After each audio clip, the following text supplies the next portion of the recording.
Seigneur, tu entends nos plans, tu entends nos projets. Nous voulons tout remettre ça dans le contexte de ton royaume, dans le contexte de l'agrandissement, pas juste de l'Église à Saint-Constant, mais de ton Église partout au pays et partout dans le monde. Seigneur, guide-nous au travers de ce message et le suivant pour bien comprendre comment nous devons t'approcher dans la prière, afin que nos prières soient agréables, qu'elles soient efficaces et que nous puissions apprendre à demander les bonnes choses de la bonne façon. Au nom de Jésus, je te prie. Amen. Je vais parler cette semaine et la semaine prochaine du Notre Père. C'est une prière que vous connaissez, probablement même par cœur, si vous avez déjà été à l'Église depuis quelques années. Et c'est une prière où chacun des sujets dans la prière aurait pu faire l'excuse d'un message à lui tout seul. Je pourrais parler de « Donne-nous notre pain quotidien », vous expliquer toute l'affaire du pain et vous expliquer comment prier pour que le Seigneur pourvoie nos besoins, etc. On pourrait prendre « Pardonne-nous nos offenses » et faire tout un message sur le pardon. On pourrait prendre « Notre Père » et faire tout un message sur ce que ça signifie bibliquement d'être un Père.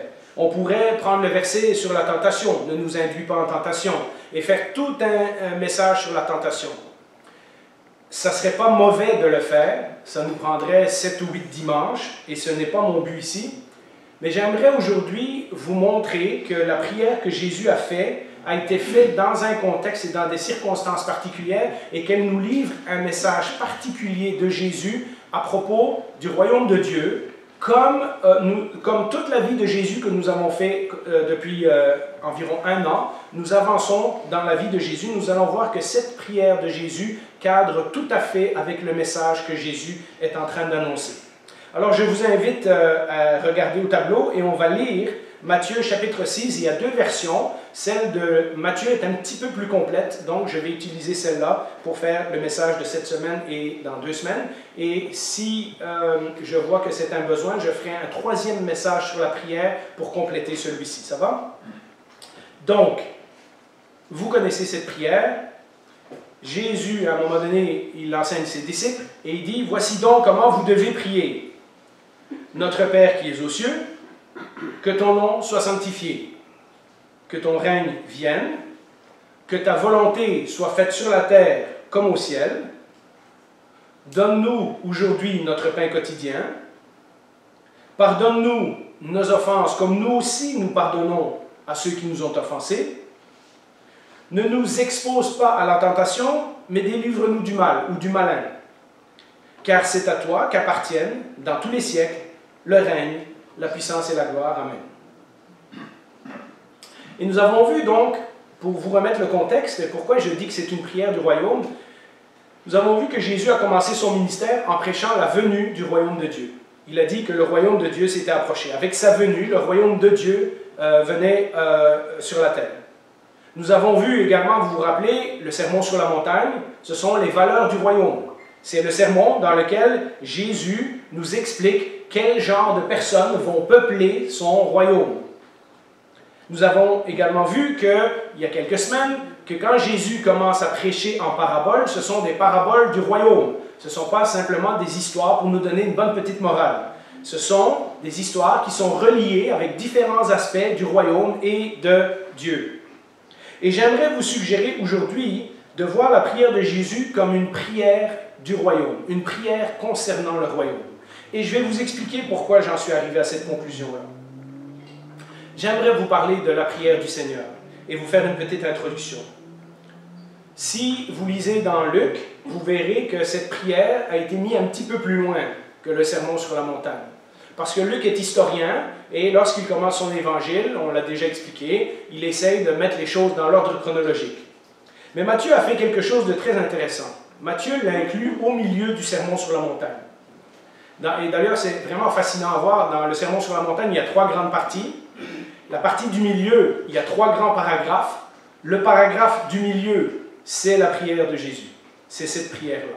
Et donc, elle est vraiment au centre du sermon sur la montagne. Matthieu l'a mis là pour nous enseigner quelque chose. Alors, si vous avez lu le Nouveau Testament, vous savez qu'il y a un bon nombre d'enseignements sur la prière. Ce n'est pas la seule fois, puisque dans Matthieu, juste avant ça, Jésus explique des choses sur la prière. Il met en garde contre la prière hypocrite, il dit que la répétition incessante, ça ne sert à rien. Il parle des pharisiens qui font leur prière en public pour être vus des autres hommes, etc. Donc, ce n'est pas la première fois que Jésus enseigne sur la prière.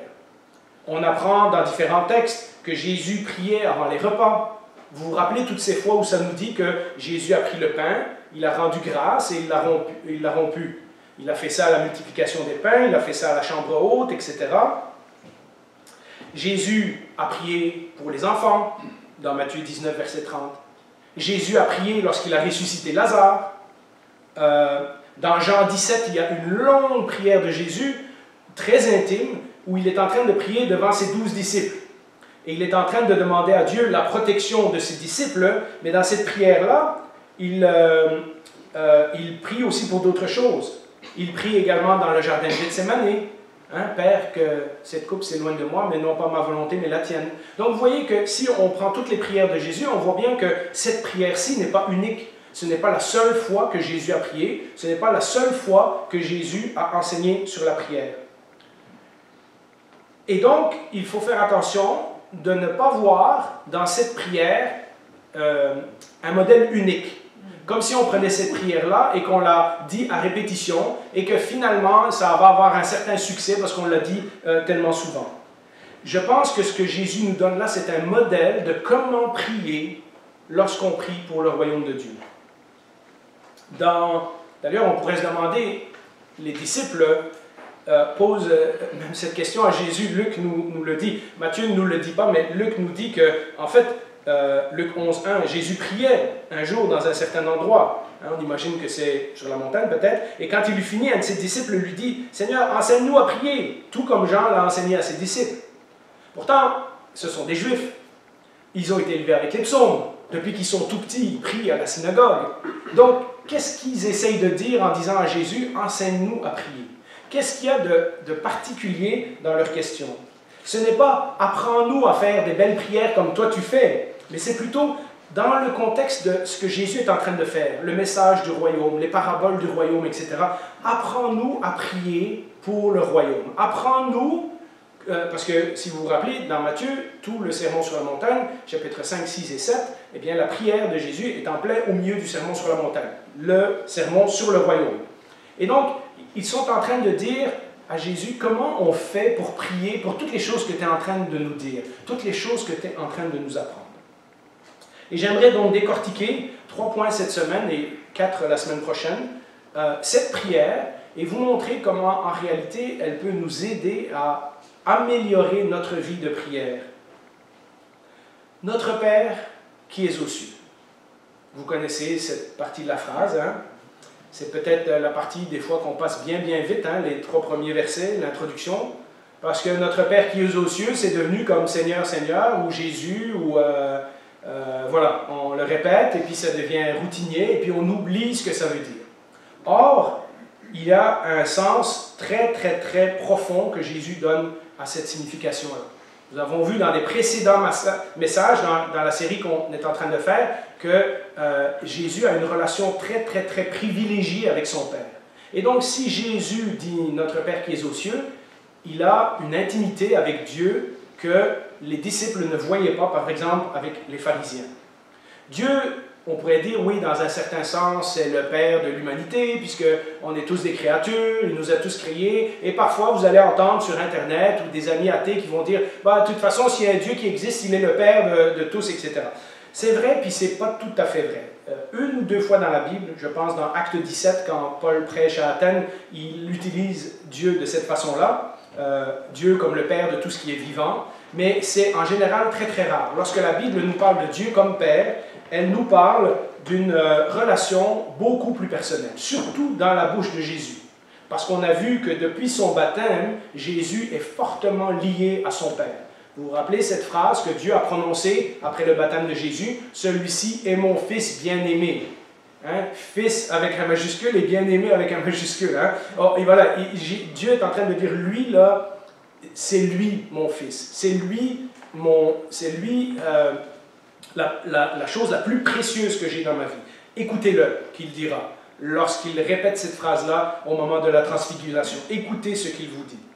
C'est donc dans la bouche de Jésus, lorsqu'on dit « Notre Père qui es aux cieux », c'est en fait une phrase très, très, très personnelle. J'ose même vous dire que c'est la façon dont ceux qui ont été sauvés par le sacrifice de Jésus sur la croix ont le droit d'appeler Dieu de façon personnelle. Et lorsqu'on dit notre Père et qu'on n'est pas croyant, à quelque part, c'est quelque chose qui tombe dans l'eau. Jean 1, verset 12 nous dit « À tous ceux qui l'ont accepté, à ceux qui croient en son nom, elle a donné le droit de devenir enfants de Dieu. » On dit notre Père parce qu'il est vraiment notre Père. Si nous ne suivons pas Jésus, si nous ne sommes pas sauvés, si nous n'appartenons pas à sa famille, on peut dire notre Père, mais il nous manque une relation d'intimité. Et remarquez tout de suite que la prière n'est pas à propos de moi. Ce n'est pas mon Père, c'est notre Père. Cela nous inclut immédiatement dans une famille plus grande que juste moi. C'est notre Père qui est aux cieux. Ce n'est pas mon Père qui est aux cieux. Ce n'est pas seulement une relation en privé entre Dieu et moi. Quand je dis notre Père, je suis en train de m'inclure avec tous vous autres. Je suis en train de dire, Dieu n'est pas seulement mon Père, il est aussi le Père de tous ceux ici qui ont cru en Jésus-Christ. Ce qui veut dire que dans cette prière-là, malgré ce que ça pourrait nous donner comme... on aurait le réflexe de dire « Ah, pardonne-moi de mes péchés, ne m'induis pas en tentation, donne-moi mon pain quotidien. » En réalité, ce n'est pas une prière pour nos besoins personnels, pour mon besoin personnel. C'est une prière pour nous autres. Je ne suis pas concerné dans cette prière par mes besoins personnels, mais par les besoins de tout le peuple de Dieu et par Dieu lui-même. Et une des premières choses dont nous avons tous besoin, c'est de savoir que notre Dieu est bon, que notre Dieu est proche, et que notre Dieu écoute, et que notre Dieu nous aime. Tout ça, c'est dans notre Père qui est aux cieux. Si c'est notre Père, alors il est proche. Si c'est notre Père, alors il nous aime. Si c'est notre Père et que c'est à lui qu'on adresse la prière, alors il nous écoute.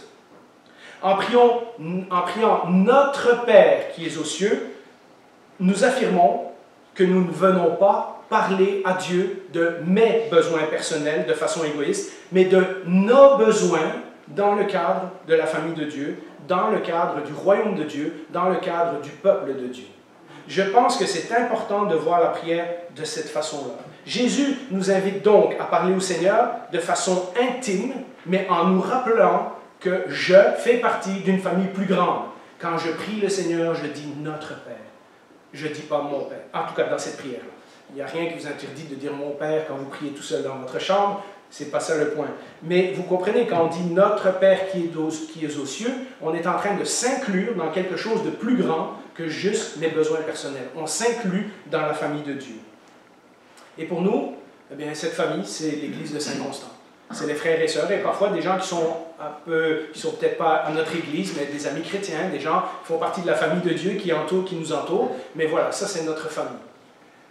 Si nous pouvions apprendre en Église à prier notre Père, au lieu de simplement prier pour nos besoins personnels, vous imaginez ce que ça changerait dans notre vie? Lorsque je fais des plans pour la famille. Je fais des plans pour le royaume de Dieu. Je ne fais pas des plans juste pour moi. Lorsque je prie notre Père, je prie pour les besoins de toute la famille, pas simplement pour les miens. Je vous laisse réfléchir là-dessus. Et j'espère que vous réfléchirez. C'est une prière qui vaut la peine d'être méditée, mot par mot et phrase par phrase. Après tout, Jésus est non seulement le plus grand prédicateur qui a jamais existé, mais il est Dieu lui-même. Donc quand ses disciples lui demandent « Montre-nous comment prier » et que Jésus nous dit cette prière-là, il n'y a pas une grande chance qu'il s'est trompé. Donc si Jésus nous a dit de prier « Notre Père qui est aux cieux », déjà dans toute cette phrase-là, il y a tellement de choses que l'on peut retirer. Que ton nom soit sanctifié. La seconde 21 dit, je l'ai gardé dans l'ancienne version parce que vous la connaissez comme que ton nom soit sanctifié, mais dans la seconde 21, ils ont traduit que la sainteté de ton nom soit respectée. Alors on va parler de sainteté et on va parler de respect. Quand on parle du nom de quelqu'un, on parle de quoi? On parle-tu de juste quelques lettres qui sont écrites sur un bout de papier ou on parle de la personne en tant que telle. Quand on parle du nom de quelqu'un, on parle de la réputation de quelqu'un. Hein, si vous allez quelque part et vous dites « un tel m'a envoyé », mais vous faites confiance que le nom de la personne va vous ouvrir la porte, n'est-ce pas? Quand on fait quelque chose au nom de, hein, eh bien, on représente la personne. Le nom n'est pas simplement quelques lettres sur un bout de papier, c'est la réputation de la personne. Et dans ce cas, que ton nom soit sanctifié ou que la sainteté de ton nom soit respectée, Jésus nous rappelle que le nom de Dieu est saint. D'ailleurs, c'est la seule caractéristique de Dieu où à chaque fois qu'on en parle dans la Bible, c'est répété 3 fois. Saint, saint, saint. Saint, saint, saint est le Seigneur, l'Éternel des armées. C'est vraiment étonnant. On ne dit pas que Dieu est bon, bon, bon. On ne dit pas que Dieu est amour, amour, amour. On ne dit pas que Dieu est paix, paix, paix, ou joie, joie, joie, mais on dit saint, saint, saint. Il y a vraiment quelque chose dans ce mot-là qui met Dieu à part de tout ce qui existe. Si Dieu se présente à nous comme celui qui est 3 fois saint, parfois c'est cette expression-là qui est utilisée, c'est que la sainteté est une qualité absolument essentielle de Dieu. C'est un attribut qui définit qui Dieu est. Dieu est parfait, il est pur, il est incomparable de perfection. Jacques nous dit qu'il habite une lumière inaccessible.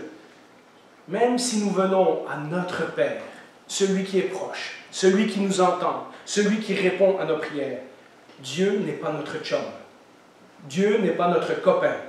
Dieu est notre Père. Notre Père qui es aux cieux, que ton nom soit sanctifié. C'est notre Père céleste. Oui, c'est notre Père. C'est ça la bonne nouvelle extraordinaire. Mais c'est aussi celui qui a créé tout ce qui existe.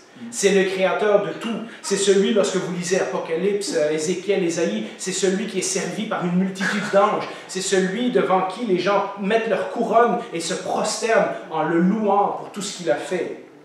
C'est aussi lui, notre Père. Et lorsque Jésus nous dit que la sainteté de ton nom soit respectée, je pense que nous devons retrouver un certain respect pour notre Père que peut-être nous perdons quand nos églises et quand nos messages sont tournés surtout sur mes besoins personnels et sur un petit peu la psychologie populaire que « Ah, Dieu m'aime, etc., etc. » qui est tout vrai. Mais je pense que quand on prend un point de la Bible et qu'on n'en fait que la doctrine principale, on se magazine des ennuis, c'est clair. Quand Dieu est apparu à Moïse et que ce dernier lui a demandé son nom, il a répondu « Je suis ». Ou dans une autre version, « Je suis celui qui suis ». Hein, je suis tout le temps. On ne peut pas expliquer qui Dieu est, mais ce qu'on sait, c'est qu'il est 3 fois saint. D'ailleurs, dans cette même histoire où Dieu est apparu à Moïse, il lui a dit « Enlève tes sandales ». Parce que là, tu te trouves dans un endroit saint, n'est-ce pas? La présence de Dieu suffisait que tout l'endroit où Moïse se trouvait devait être digne de respect. Quand Dieu dit « Je suis », quand Dieu dit à Moïse « Voilà, c'est ça mon nom », eh bien, c'est une façon de dire qu'il n'y a aucun moyen de nous expliquer, humainement parlant, qui Dieu est. Oui, c'est notre Père, mais il y a des choses sur Dieu qui sont tellement incroyables qu'elles nous échappent. Quand nous disons cette phrase, que ton nom soit sanctifié, nous souhaitons que le nom de Dieu soit reconnu et respecté sur toute la terre. Hein? Que ton nom soit sanctifié, c'est un souhait. Hein? Nous souhaitons que le nom de Dieu soit respecté sur toute la terre. Et nous sommes choqués à juste titre lorsque notre société se moque de Dieu. Si notre société se moque de Dieu et que ça ne nous dérange pas, alors nous n'avons pas compris comment le nom de Dieu est bafoué. Et nous n'avons peut-être pas idée de comment sa réputation est salie. Si nous aimons notre Père qui est dans les cieux, je ne dis pas qu'il faut aller avec des pancartes et faire des manifestations, mais vous savez, on a des amis autour de nous, on a des gens qui disent des choses, etc. Si ça ne nous dérange pas, il y a quelque chose qui ne va pas dans notre foi. Quand les gens se moquent de Dieu, ça devrait nous faire quelque chose, comme lorsqu'on se moque de quelqu'un qu'on aime beaucoup. On aimerait que le nom de Dieu soit respecté dans notre société. Mais la réputation d'un père, ça dépend aussi du comportement de ses enfants. C'est un reproche que Dieu fait souvent à Israël dans l'Ancien Testament. Ézéchiel 36 nous dit « Arrivés chez les nations où ils devaient se rendre, ils ont déshonoré mon saint nom, puisqu'on disait d'eux, C'est le peuple de l'Éternel, c'est de son pays qu'ils sont sortis. Alors j'ai voulu épargner mon saint nom que la communauté d'Israël déshonorait dans les nations où elle s'était rendue. Et ensuite, on voit que Dieu, dans sa grâce, va pardonner à Israël et va la ramener dans son pays et va lui redonner la gloire qu'elle avait avant, parce que les nations se moquaient du Dieu d'Israël à cause de l'attitude que le peuple d'Israël avait. Quand eux, ils adoraient les idoles et ils faisaient toutes les mêmes affaires que les peuples païens, les gens ne voyaient pas de différence. La prière de Jésus, ce n'est pas en premier que le nom de Dieu soit honoré dans un monde rebelle, même si éventuellement ça arrivera. Vous vous rappelez ce passage qui nous dit qu'un jour, tout genou fléchira et toute langue confessera. Mais pour le moment, parfois, nous allons rencontrer plein de gens et plein de circonstances de la société où les gens vont se moquer du nom de Dieu, et même si on leur parle, ils vont se moquer de nous, et ça ne changera pas. L'intention de Jésus, ce n'est pas seulement que le nom de Dieu soit sanctifié dans un monde rebelle, parce que ça, de toute façon, ça va arriver un jour.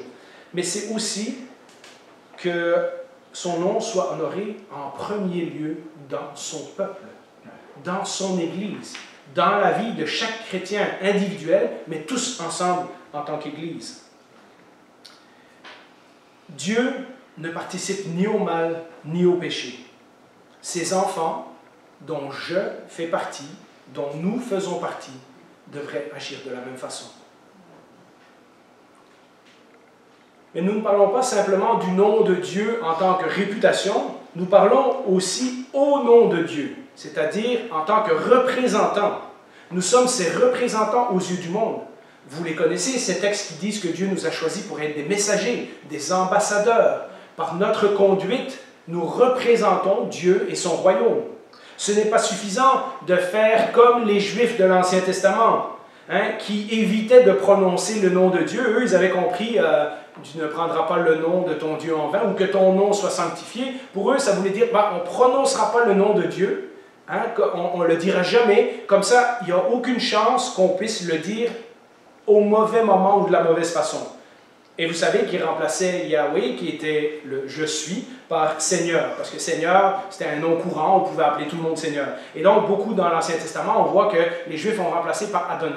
Donc, les Juifs avaient compris que honorer le nom de Dieu, c'est de ne pas dire le nom de Dieu inutilement dans une conversation. Ce n'est pas ça que Jésus est en train de nous dire. Ce n'est pas suffisant de ne pas utiliser le nom de Dieu dans nos jurons. C'est beaucoup plus que cela. Avec cette prière, Jésus demande de nous engager à vivre en tant que ses enfants, en tant que ses représentants, de façon que notre vie, et principalement notre vie de famille, c'est-à-dire notre vie en Église, lorsque nous sommes ensemble, soit vécue de façon à préserver et à augmenter la réputation de notre Père. 1 Pierre 2,12 le résume très bien.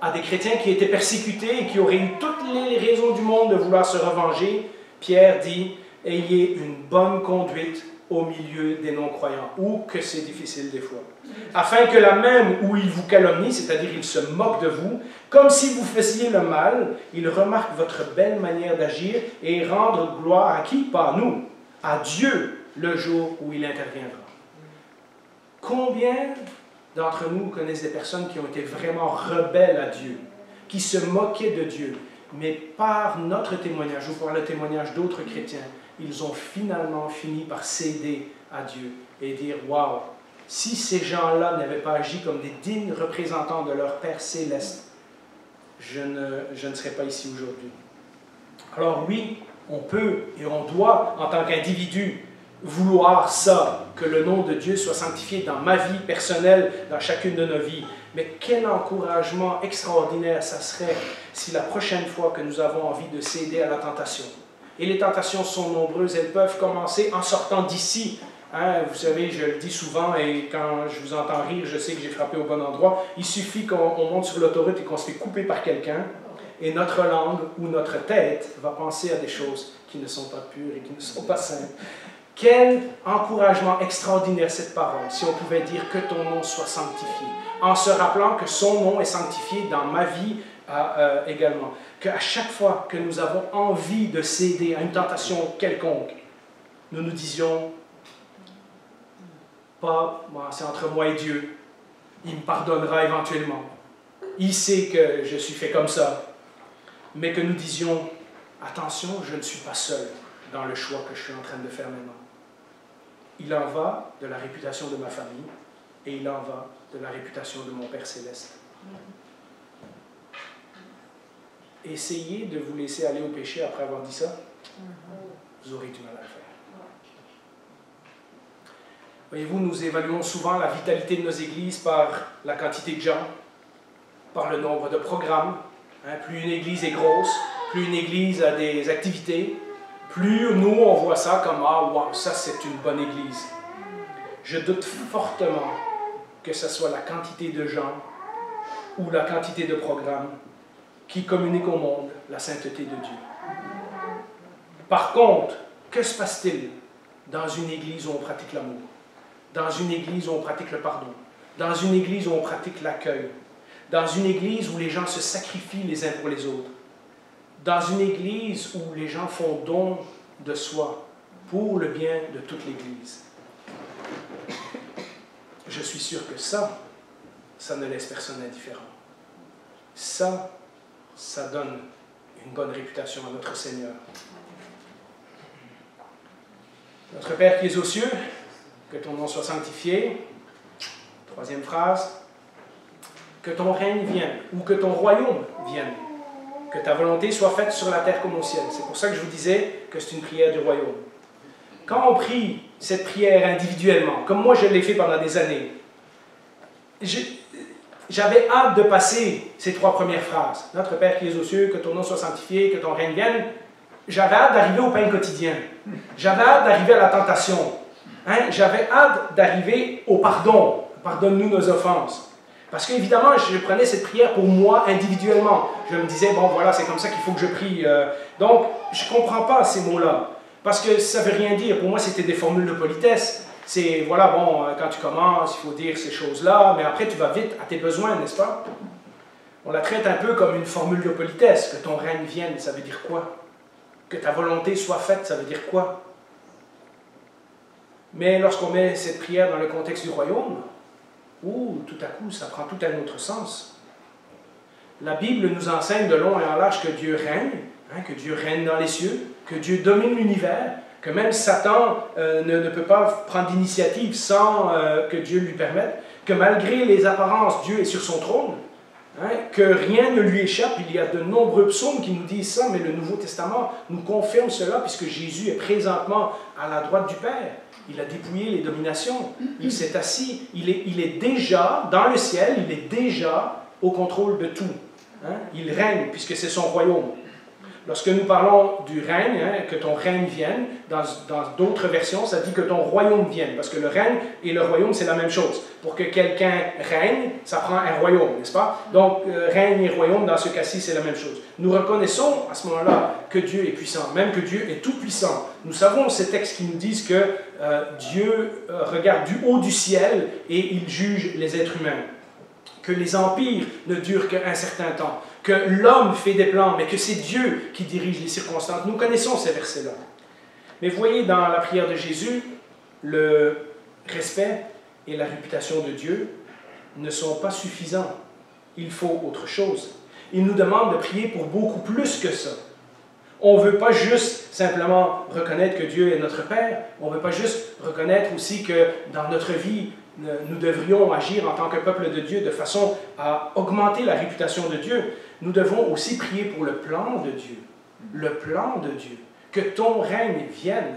Moi, j'ai fait bien des plans, mais je veux que ce soit Dieu qui règne dans son Église. Je veux que ce soit Dieu qui nous montre par où aller. Je veux que ce soit Dieu qui nous transforme. Le plan de Dieu, c'est ultimement de vaincre le péché une fois pour toutes. Vous le savez, le plan de Dieu, ce n'est pas simplement que sa volonté soit faite au ciel, mais également sur la terre, nous rappelle Jésus, n'est-ce pas? Son désir, c'est de régner partout et dans le cœur de tout le monde. Pas juste chez quelques chrétiens qui reconnaissent la royauté de Dieu dans leur vie. Même si Jésus était en train d'instaurer le royaume, si Jésus commençait à annoncer le royaume de Dieu et commençait à dire « vous ne rentrez dans ce royaume que par la nouvelle naissance », il reconnaît par ces mots que le royaume n'est pas encore pleinement établi sur la terre. Jésus nous dit clairement, il faut continuer à prier parce que le royaume est en route et il y a un tas de paraboles qui nous expliquent que le royaume est en train de grandir, qu'on le voit ou qu'on ne le voit pas, Dieu est en train de faire son plan dans cette humanité. La parabole de la graine de moutarde, la parabole du grain qui pousse tout seul. Il y a plusieurs paraboles que Jésus nous dit que vous ne voyez pas, mais le royaume de Dieu est en train d'établir. Son peuple est en train de grandir. Sa réputation est en train de parcourir le monde entier. Mais il nous dit de continuer de prier pour ça. Que sa volonté soit faite aussi sur la terre. Que sa puissance qui est démontrée au ciel soit aussi démontrée un jour visiblement sur la terre. Il nous demande de prier dans ce sens. Lorsque je prie que ton règne vienne, je me mets dans le plan de Dieu. Ce n'est pas simplement « donne-moi mon pain quotidien, pardonne-moi mes péchés, puis je m'en vais vivre ma journée ». Vous comprenez? Je me mets dans le plan de Dieu. Ces phrases-là sont d'une extrême importance dans la prière de Jésus. Cette prière a commencé à s'accomplir le jour de la Pentecôte, quand 3000 personnes ont été converties au sermon de Pierre. Que ton règne vienne, que ton royaume soit établi sur la terre. Les disciples, lorsqu'ils prêchaient, le Saint-Esprit était avec eux, ils convertissaient des foules, ils ont été partout dans le monde, ils sont morts martyrs pour leur foi, on en a déjà parlé, et c'est eux qui ont démarré l'Église du Seigneur. Mais chaque jour, encore aujourd'hui, depuis 2000 ans, chaque jour, il y a des gens, n'importe où dans le monde, qui entrent dans la famille de Dieu, qui continue d'augmenter le royaume de Dieu, qui continue de faire agrandir la famille de Dieu. Voilà pourquoi il ne faut pas arrêter de prier que ton royaume vienne. Cette phrase devrait régulièrement faire partie de nos prières, notamment en tant qu'Église. Dieu a un plan qui ne concerne pas juste mon salut personnel. Il concerne son royaume. Il a un plan beaucoup plus grand que ma vie. Moi, je fais partie de ce plan. Quelle grâce, quelle bénédiction. Mais rappelons-nous, ce n'est pas juste le Seigneur m'a sauvé, maintenant je me croise les pouces et j'attends le ciel. Il y a un plan qui est en route, il y a des choses à faire. Le Seigneur nous a donné des dons, des talents, le Seigneur nous parle de nous comme les membres d'un corps qui ont besoin de s'aider les uns les autres. Le Seigneur nous demande plein de choses. Il y a 17 versets dans le Nouveau Testament qui disent les uns les autres. Ça commence entre nous. Et ça déteint sur les gens de l'extérieur aussi. À chaque jour, nous devons continuer de prier que ton règne vienne. Quand nous lisons d'ailleurs la prière que j'ai citée tantôt de Jésus dans Jean 17, nous voyons bien que Jésus a une vision à long terme. Il n'a pas juste converti 12 apôtres pour ensuite leur dire, bon ben voilà, vous faites le mieux que vous pouvez, et puis on va essayer de partir une église, on va voir qu'est-ce que ça donne. C'est pas du tout ça. Quand nous lisons la prière de Jésus, nous voyons une intensité. Jésus sait le plan de Dieu, il sait que Dieu a un plan beaucoup plus grand que juste les quelques chrétiens qui sont autour de lui. Il prie pour la protection de ses disciples, mais écoutez ce qu'il prie ensuite dans Jean 17. J'ai pris quelques versets parce que Jean 17 est un long chapitre, mais regardez au verset 4, il dit « J'ai révélé ta gloire sur la terre, j'ai terminé ce que tu m'as donné à faire. » Moi, j'ai accompli ma tâche.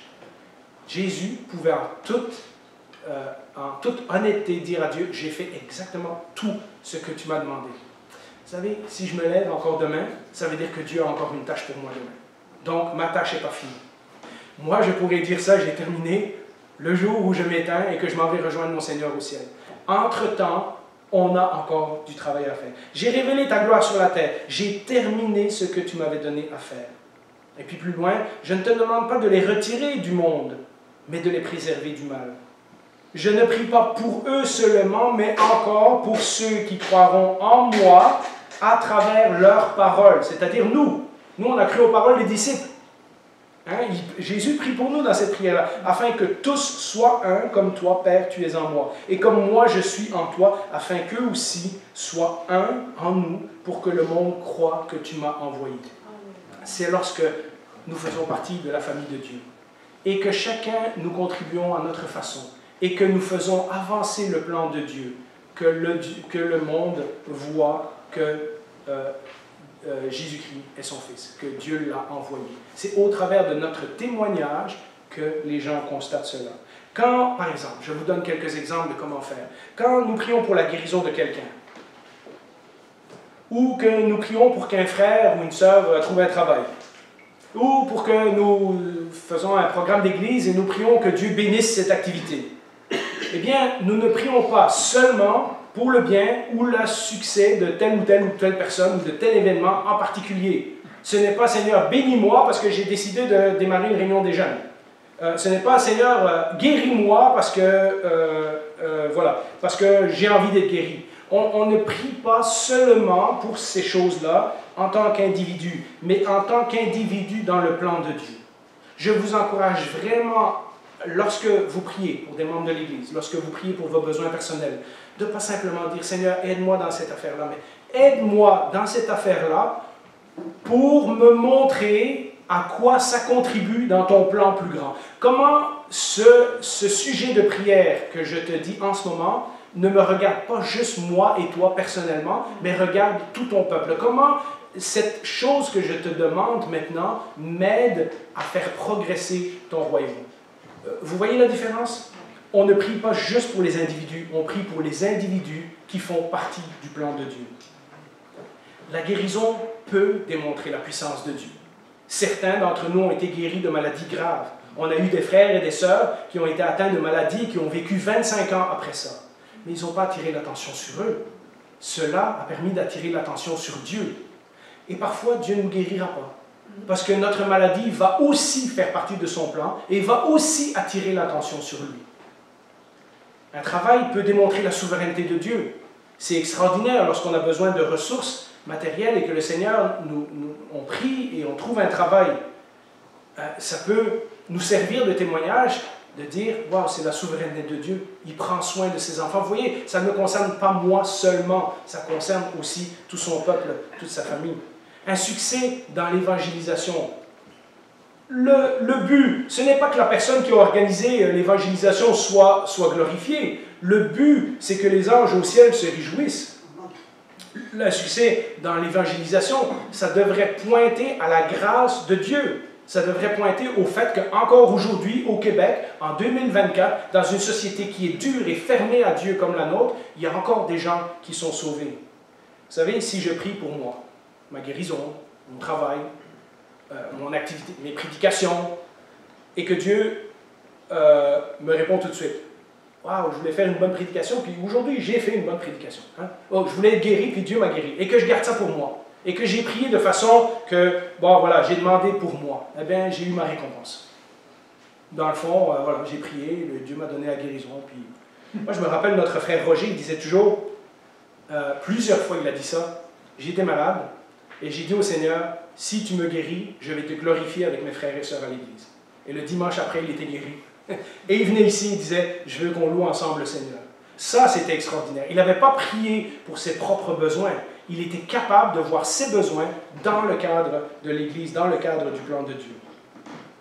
Mais si je prie pour une guérison, pour un travail, pour la conversion des membres de ma famille, pour une activité d'Église, etc., mais que je prie dans le sens que ton règne vienne, que ton plan, au travers de ce que moi je prépare avec mes faibles ressources, au travers de moi ce que je te demande, que ton plan s'accomplisse, que ton règne soit établi sur la terre. Si je prie de façon à faire avancer le royaume de Dieu, Seigneur, si tu fais ça pour moi, comment ça peut aider à avancer ton royaume? Eh bien, alors je glorifie Dieu en premier. Vous voyez, lorsqu'on prie comme ça, après ça, les frères et sœurs viennent devant et nous partagent et nous disent ce que Dieu a fait dans leur vie. Et non pas comment ils étaient bons à prier ou comment ils étaient bons à faire telle affaire. Vous voyez la différence? Et ça, selon moi, c'est la bonne façon de prier. Selon moi, quand on prie pour des choses, on devrait développer ce réflexe de dire « Seigneur, ce n'est pas pour moi seulement. Comment est-ce que ce que je te demande peut aider à glorifier ton nom, à augmenter ton Église, etc. » Et il est étonnant de constater combien de fois David fait exactement cet exercice. David prie pour ses besoins personnels. Mais tout le temps, le but, c'est de rendre gloire à Dieu. Seigneur, fais ça pour moi et je te louerai encore. Fais ça pour moi et j'irai offrir des sacrifices dans le temple. Fais ça pour moi et il invite les frères et sœurs et le peuple d'Israël à se réjouir avec lui. Vous regarderez dans les psaumes, il y a beaucoup de ça. Et puis le dernier, que ta volonté soit faite, la deuxième partie de la phrase, bien, mes amis, là encore, on a développé des mauvaises habitudes dans nos églises et moi-même, j'ai fait ça pendant des années.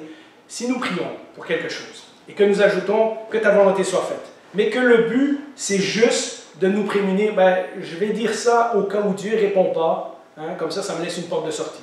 Que ta volonté soit faite. Tu sais, je veux ça, mais bon, voilà. Si on prie pour se prémunir contre peut-être le fait que Dieu ne répondra pas à ma prière, alors je pense qu'on rate le point que Jésus est en train de saisir. Quand il dit que ta volonté soit faite, c'est pas bon, je te le demande, mais il y a une chance sur deux que tu me le donnes ou pas. C'est pas du tout ça. Je te le demande, mais je veux avant tout que ton plan s'accomplisse, que ta volonté soit faite, que ton règne vienne. Ça ne veut pas dire, je te prie, mais juste au cas où tu n'es pas d'accord, je te laisse faire ta volonté. Si on remet cette prière dans le contexte du royaume, et que nous prions dans le contexte du royaume, alors nous sommes garantis que la volonté de Dieu sera faite. Vous comprenez? Si nous prions pour le royaume de Dieu, que nous comprenions comment Dieu va répondre et qu'est-ce qui va en résulter à la fin, ce n'est pas grave. Parce que si je prie dans le contexte du royaume de Dieu, sa volonté sera faite de toute façon. Quand nous disons ces mots, nous reconnaissons que nous ne sommes pas le centre de l'univers. Et dans une société comme la nôtre, qui nous apprend tellement à regarder à l'intérieur de nous et comment on est pauvre et misérable et comment on fait pitié et comment tout ce qu'on ressent, c'est ça la vraie vie, etc. Dans une société qui est extrêmement centrée sur nous-mêmes. Et frères et sœurs, il faut qu'on admette qu'on est comme ça. Moi, je le suis. On est tous influencés par ça. Ça fait partie de l'air qu'on respire. On pense tous à nous avant de penser aux autres. C'est inévitable. Dans une société qui nous a fait de nous le centre, le nombril du monde, de prier que ta volonté soit faite, ça nous met automatiquement, je ne suis pas le centre de l'univers. C'est Dieu qui est le centre de l'univers. Dieu soutient l'univers entier par sa parole puissante, nous dit Hébreux 1.3. Cependant, ce que nous disons aussi, c'est pas bon, que ta volonté soit faite, j'ai pas le choix, hein, tu feras ce que tu veux, puis voilà. Au pire, je te prie, mais j'en suis pas certain. C'est pas ça que nous disons. Nous reconnaissons d'abord que je ne suis pas le centre de l'univers, ce n'est pas je, c'est notre Père. Hein, et c'est que ton règne vienne et que ta volonté soit faite. Nous ne sommes pas au centre de l'univers, mais nous disons que nous voulons nous placer au centre du plan de Dieu. Je ne suis pas le centre de l'univers, mais me voici, prends-moi, fais quelque chose avec moi, que ta volonté soit faite. Hein? Prends ma vie et fais ce que tu as besoin de faire avec elle pour l'accomplissement de ton plan. Nous demandons que Dieu nous montre notre place dans son activité. Nous ne sommes pas assis dans notre salon, nous tourner les pouces sur de toute façon la volonté de Dieu. Voilà, comme quelqu'un a dit une fois à William Carey, qui était le fondateur des mouvements missionnaires modernes, quand Dieu voudra convertir les Chinois, il s'arrangera.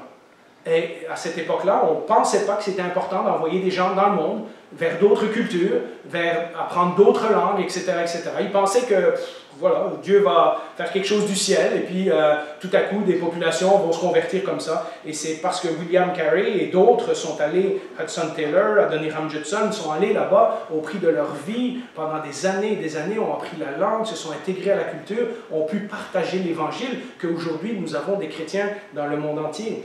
Alors quand nous prions que ta volonté soit faite, ce n'est pas ça, c'est pas bah, Dieu s'arrangera.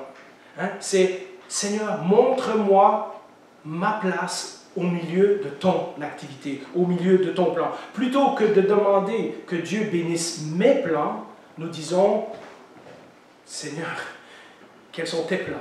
Parce que les miens, ils sont faibles. Ils sont à courte portée. Si mon plan pour l'Église ici, c'est ce que Jean-Philippe peut faire, on va vite arriver à la limite. Hein? L'Église n'ira pas plus loin que ce que moi je peux faire. Si mon plan, c'est que Dieu soit glorifié ici, alors il n'y a aucune idée d'imaginer qu'est-ce que le Seigneur va faire avec notre Église. Nous ne demandons pas que Dieu bénisse nos plans, mais qu'il nous prenne nous et qu'il nous mette au centre de son plan. Pour tous les sujets que j'ai mentionnés tantôt, que ce soit ma guérison, que ce soit l'évangélisation, que ce soit un travail, que ce soit un mariage, Seigneur, comment ce que je te demande peut être mis au centre de ton plan? Comment est-ce que ça peut glorifier ton nom? Comment est-ce que ça peut faire agrandir ton royaume? Non pas ma volonté, Seigneur, mais la tienne. Que ton règne vienne, que ta volonté soit faite sur la terre comme elle l'est déjà au ciel. Nous prions que ce que Dieu fait au ciel, il le fasse aussi sur la terre. Je vous laisse avec ça, parce que c'est beaucoup de choses à réfléchir. Et il y a encore 3 autres phrases qu'on doit voir la semaine prochaine, mais je vais conclure avec ça. Dans ces quelques phrases, nous voyons que Dieu est proche. Notre Père nous écoute. Nous avons le droit de lui prier parce que c'est notre Père. Nous voyons aussi que Dieu est saint. Et nous voyons que Dieu est puissant puisqu'il règne au ciel et il a le pouvoir d'étendre son royaume sur cette terre aussi, de toutes les façons qui lui semblent bon. Dans ces quelques phrases que Jésus vient de nous dire, nous apprenons ce que ça veut dire notre Père. Et cela, même si nos pères humains ont été bien imparfaits ou même absents. Et nous apprenons également que nous ne sommes pas seuls, mais que nous faisons partie d'une famille beaucoup plus grande qui est sous son regard. En conclusion, j'aimerais vous demander de vous lever et nous allons répéter ensemble ces 4 phrases et je vais les dire une fois et ensuite vous le répétez après moi, ça va? En pensant à tout ce qu'on vient de dire maintenant, nous allons prier ces paroles de Jésus. Notre Père qui es aux cieux, que ton nom soit sanctifié. Que ton règne vienne. Que ta volonté soit faite. Sur la terre comme au ciel. Et la semaine prochaine, on priera l'autre moitié. Amen.